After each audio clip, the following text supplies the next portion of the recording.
Am I the a-hole for tricking my ex into admitting to her affair?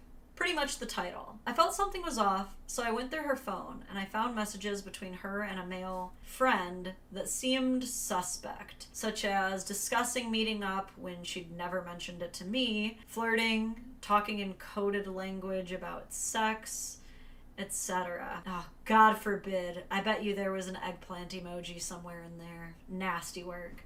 There was nothing overt, but still pretty sketchy. I figured she'd just lie and bury things deeper if I confronted her, and she was actually cheating, so I set up a fake Instagram account and sent her a message saying I knew she was f***ing her friend, had the receipts, and was going to contact her partner in 3 days, whether or not she confessed. The next day, she sat me down and admitted to cheating, but wouldn't tell me who it was or how long it had been going on.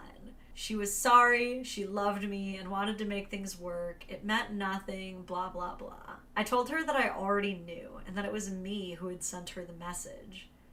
My ex lost it, and I had to leave the apartment and go stay with a friend to get away from her. She was gone, along with most of her clothes, when I came back the next day. She'd completely trashed the place while I was gone. Oh, wow. This all happened a few weeks ago, and it has been pretty tough ever since. It sucked having to try and find a new place to live and separating our stuff while dealing with feeling like shit. To make it worse, I'd met the guy several times, shaken his hand, bought him a drink, thought he was harmless, etc. Mostly, I feel like an idiot for having trusted her. I've never cheated on anyone, and I assumed my ex was cut out of the same cloth. My ex is adamant that I'm the a-hole for what I did to her, but I don't really feel like I owe her anything. I don't know. Am I the a-hole here? That is so crazy that she cheats and then trashes his place. I've heard of this before, though. Like, there's a lot of people who, when they're having an affair, they will literally pick at anything to make someone else the bad guy so that they can kind of like reallocate the guilt onto the other party. And it's such bullshit. But you know what this reminds me of? Is a lot of women actually have an entire side hustle in this exact business. There was a website, a whole website for it. I don't remember the name of the website. LoyaltyTest.com, Worried Lovers, Cheater Buster, Honey Trap USA. Oh my God. Yeah, dude. This is crazy. Know the truth. If you question, there is a reason. And so it's like, why hire a honey trap? The reality of cyber cheating. If any of you are interested in becoming a professional honeypot, oh, wow. Yeah, there's a lot of options. But I remember I saw this one.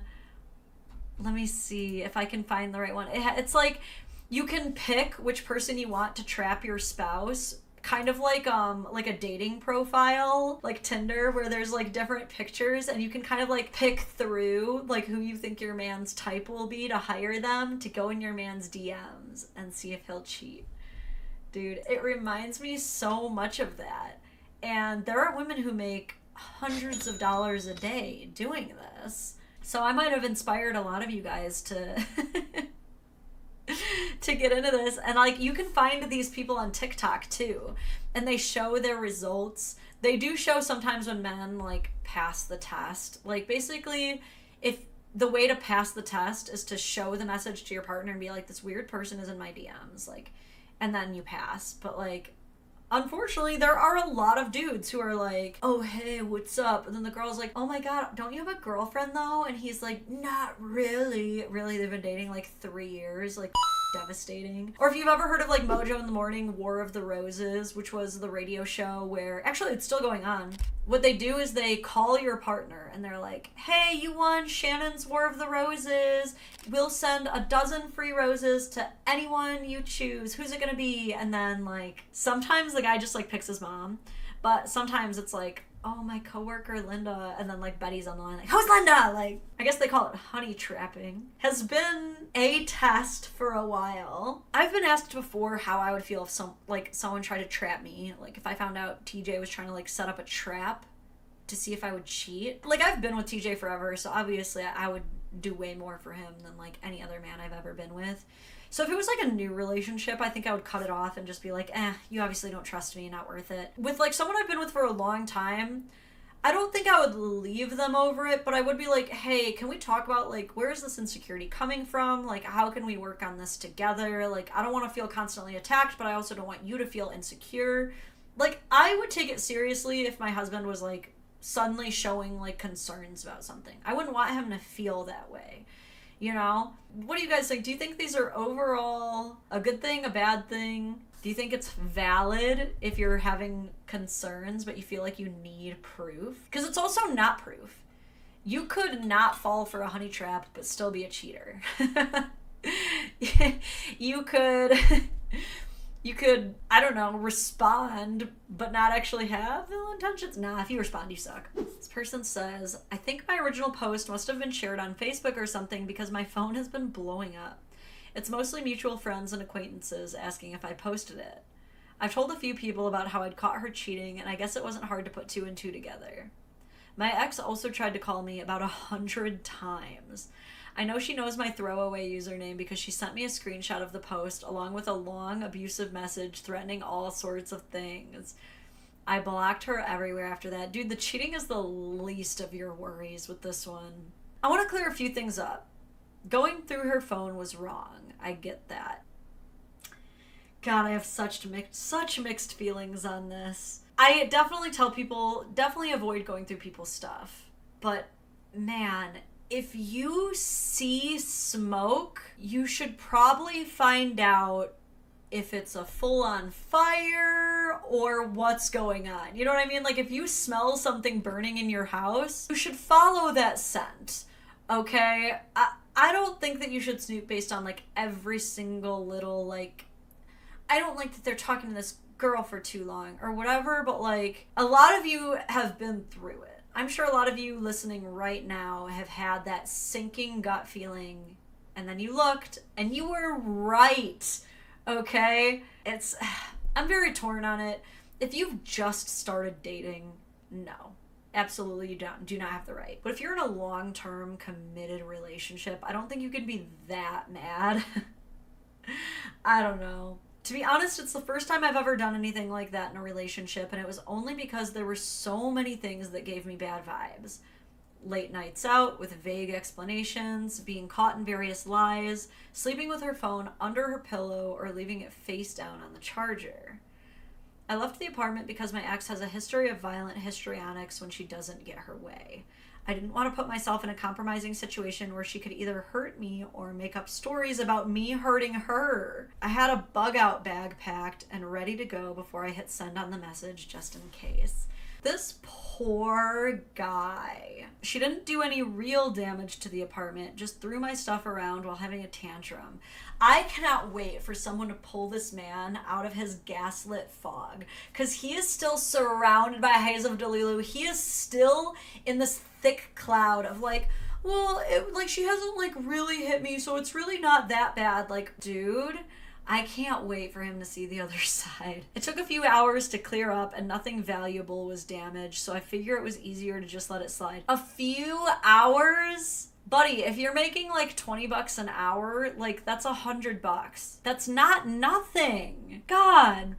I had to stay in contact with her while we divided up our joint finances. Furniture and various other stuff accumulated over a 4-year relationship. Oh my God. So this guy's going to be coming out of this for a while. It's going to be a long, long time of unlearning, regaining confidence, regaining self-respect, learning how to establish boundaries. Oh God, 4 years of this. Bro needs some kind of guy's night. He needs a solo vacation. He needs to go take a trip. He needs to get on a train and just go. But anyway, as of yesterday, that's all done, which is why I waited several weeks to make the initial post. She is now blocked everywhere. Yes, I took the cat with me. Didn't realize there was a cat. We've both been crashing at my friend's place while I look for a new apartment. He's doing great. He was always my pet anyway. My ex tolerated him at best. Again, the red flags are everywhere. I'm sorry. She didn't like your cat? For the streets. No, I understand if people aren't really cat people. Like, my dad doesn't care for animals, but he's always, tolerated my mom having them. It doesn't make him a bad guy just because he doesn't really like cats or dogs. But I will tell you, if I ever, dated someone who, let's say, hated mochi, I wouldn't. I couldn't. I can't imagine. If my dog doesn't like you, I don't like you either. Hell yeah. I told my ex that I was the one who sent the message because I wanted her to know. Cue the Game of Thrones meme. I want her to know it was me. I suppose I could have played that hand differently, but I wanted the satisfaction of seeing the look on her face when she found out. It didn't feel that great in hindsight. I'd probably go back and do that differently if I could. Damn, that sucks though that he didn't actually get the satisfaction that he thought he would see. I guess I wonder if he expected something different. Because I've been there before. I'm the kind of person who I don't know, I guess I can't say I'm the kind of person who loves to set people up for these kinds of things, but I'm pretty direct and confrontational. So if I'm calling someone out on something that I believe to be an injustice, I'm generally anticipating that they're not going to have a good reaction to it or take any accountability, or they might even throw a temper tantrum. The reason that I'm doing it is for me. It's for me to know that I said it out loud, and that's all that I hope to accomplish. So it is curious to me that wasn't enough for him, or I'm wondering what he thought he was going to get out of it. It's also disappointing sometimes when you expect someone to have that almost theatric shocked Pikachu face, but instead they just go right into a different emotion, or they don't even look surprised. I guess that can be a little bit disappointing. Finally, I wasn't planning on airing her dirty laundry on social media. Does Reddit count? No, I think Reddit's very different because you do have that level of anonymity. There are people who might read the story and be like, oh, that sounds really similar to my friend's story, but I would say your privacy is protected. So when people make posts on here being like, hey, I need some advice with this, I don't consider that in the realm of partner shaming because no one's name or face is out there. You're literally getting anonymous advice on something. No one's reputation is at stake. At most, if that person finds out about the post, their feelings might be hurt. But even then, you can be like, look, I needed advice and I protected your identity, okay? I wouldn't hold it against someone for asking Reddit for advice. I think that anonymous venting and anonymous seeking of advice is a pretty fair way of doing it. Although, to be fair, Reddit might not be the best source of wisdom. This ends with, I don't think there will be much else to update on after this. I don't intend to ever speak to her again. And I doubt her ugly little man has the backbone to come after me. Jay, I know you're reading this. I hope you also read all the comments in the first post. They were savage. You're disgusting, and I'm so glad I was able to see your true colors before I wasted any more of my life on you. Good luck with the pathetic goblin you chose over me. I don't know if I should feel more sorry for him or for you. In any case, people of your quality deserve to be together. Oh, and A, she's all yours now, buddy. Good luck with that. Oh God, I love this arc for him. I love it. I was really worried for him because a lot of guys coming out of 4-year-long toxic relationships are usually in a cave of confusion and unsureness for a long time. But this guy is I am taking my life by the horns back, dude. Apparently, there was another update, which I was not expecting, but I got to the end of that last post and it says, surprisingly, another update. God, okay, we have time. Holy shit, where to begin? Yesterday while I was out, my ex-girlfriend showed up at my buddy's place with a box of my stuff and asked to see me. He said she looked like shit. He also said she had a fat lip. I have to admit that I almost caved and called her to see if she was okay. I'm glad I didn't. Yeah, dude, no, because we already have 4 years of toxic bullshit There is absolutely nothing in me that isn't like screaming, she did it to herself, she did it to herself. And I hate to say that, but like girls who cheat and then trash the person she cheated on's place because she got found out for cheating are indeed in the same Venn diagram of girls who punch themselves in the face so that they can claim someone else did it. Hot take? Maybe. Pretty accurate? Yes. He continues, my ex's sister texted and asked if we could talk. I always got along well with her and I have no issues with Jay's family, Jay being the ex-girlfriend. So I called her after I got home. We talked for about an hour. She wanted to apologize for her sister's behavior, but she also told me about some of the things that have been happening over the last few weeks. My ex has been staying with her sister since we split, and A, the guy that she was hooking up with, has been coming around regularly. They got into a huge fight yesterday, and Jay lost her shit on A. Her sister had to pull her off him, and A's elbow connected with my ex's face while he was trying to get away from her. Turns out he's not single, and his girlfriend found out about Jay. It also turns out that my ex wasn't his only side piece. Someone knows how to pick him. Alright, who gifted Membies? Dragon Stalin 1001. Why are you the sweetest? Everybody give big hearts to Dragon Stalin 1001 right now. Okay? All of you shout them out in this moment in the chat. Fire emojis for Dragon Stalin. Also, enjoy your memberships. You now have access to a bunch of early access videos and some unique custom emotes. Might be able to get the animals in here one last time before we wrangle it up to use those emotes for the first time. They don't show up the way that I want them to right here yet. Maybe I'll figure it out, but in the actual YouTube chat, you'll see them. Okay, let's continue. Let's wrap up the story. After the sister kicked him out, my ex-girlfriend spilled her guts. She'd been lying to her family about everything. She told them that I cheated and that she broke up with me. Wow, dude. I hate when people do that. People will do this too. They'll cheat and then so that they can win the breakup or whatever and leave with the most dignity, they'll make up a story about how the other person cheated. And it's like, damn, the only thing worse than like cheating on your partner is cheating on your partner but then telling everybody that they're the one who cheated on you. So colossally savage. Dude, it makes me like almost as mad when murderers will like make up these crazy stories about how their innocent victims were like actually the bad guy. And it's like, so you not only took them away from their family members, but now you're going to desecrate their image. Girthy, welcome back. Hello, I'm back after being late for a while. What did I miss? We're on like update 3 for a story. So this is actually a very awkward time for you to come in when you haven't been here. But the TLDR is a guy tricked his girlfriend into admitting that she cheated on him. And then after she did end up admitting to it, she trashed his place and threw a temper tantrum.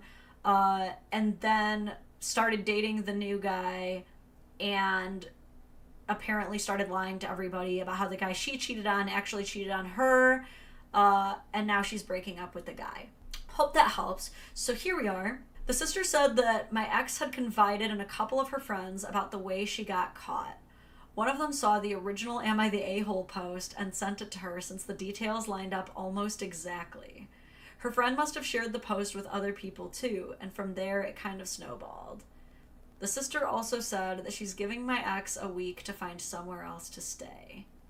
So that's it, I guess. Man, how often do you think it's, like, it really does happen that these people, like, find Reddit stories about themselves? I feel like even if I was on Reddit and I saw a post that was like, wow, this is, like, super similar to something that just happened to me, I feel like I would still be like, but it's not my situation. It's just very similar. But I don't know. If it's, like, to the T enough. Have any of you had that happen where, like, you found out someone was talking about you on Reddit, or you saw a Reddit post that, like, to this day you can't be certain, but you think it might have been about you. Thank you, good boys. Thank you. Do you want to give Mochi some lovin' too? You want to give Mochi a kiss?